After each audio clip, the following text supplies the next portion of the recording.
If you met me over 35 years ago, I was a very different person. And one of the reasons for that is because of the philosophy that I'm now so passionate about teaching people.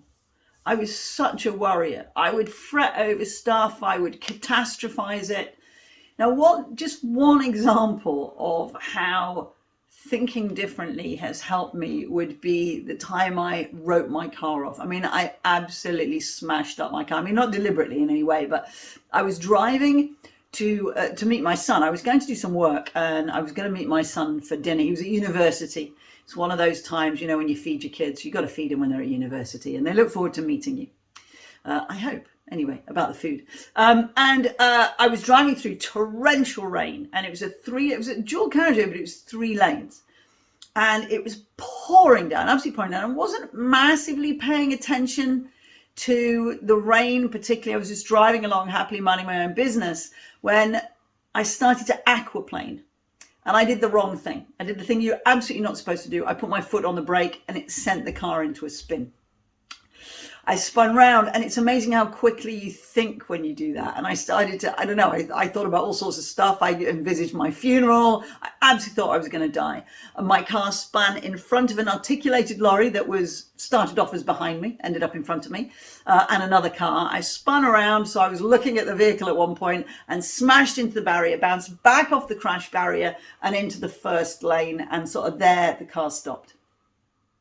The car, I knew, was pretty mangled up. But there were 3 things that went through my mind at that moment. I mean, I could smell, even now, I can smell the gunpowder of the airbags that had gone off. The steering wheel airbag had gone off and the one on the side of the car had gone off. And I remember thinking when my head hit it, how soft it felt, weirdly. It's funny the things you think about.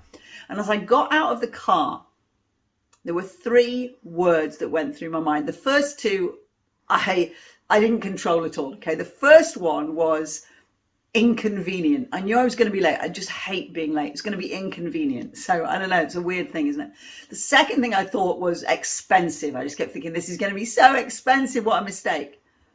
But the third thing was when I presumably must have got hold of my thought processes.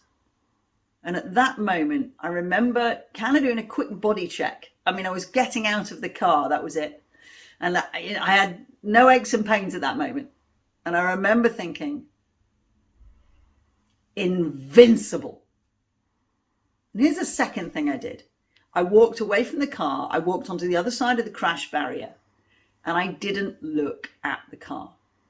Now, I know that I would have dealt with something like this. The old me would have dealt with it completely differently. But what positive psychology, or this way of thinking, this philosophy has taught me, is how we think massively impacts some of the negative incidents in our life, the bits we can't control. So I would have been, oh no, I nearly died. Oh, this is terrible. This is scary. I think it's very my funeral. But actually I was unhurt. Thank goodness. The next thing was, after the event, I refused to look at the car because I knew that if I saw the car with its mangledness, if that's a word, that's all I would see. That's all I would see in my head. So I refused to look at it. And then when I look back on it over the coming days, I was very careful about how I thought about it. I didn't get onto Facebook or social media and start, again, catastrophizing and making it a dramatic story. In fact, my son tells me that when I rang him to tell him that I wouldn't be taking him out for a Nando's that evening, I was so calm. I made out like this crash was just a bump. He went, oh, we're not going for Nando's. He didn't realize how serious it was. And part of that was because in my head, I was determined not to make it too big a deal. That's just one incident of how I managed to help program my brain, because I knew that if I made it a big deal, maybe I get a fear of driving in the rain. And let's face it, I live in the UK. You drive in the rain a lot. Maybe I'd have developed a fear of just driving. I don't know. But it's important when we understand the benefits of the way we think and the impact on the rest of our lives.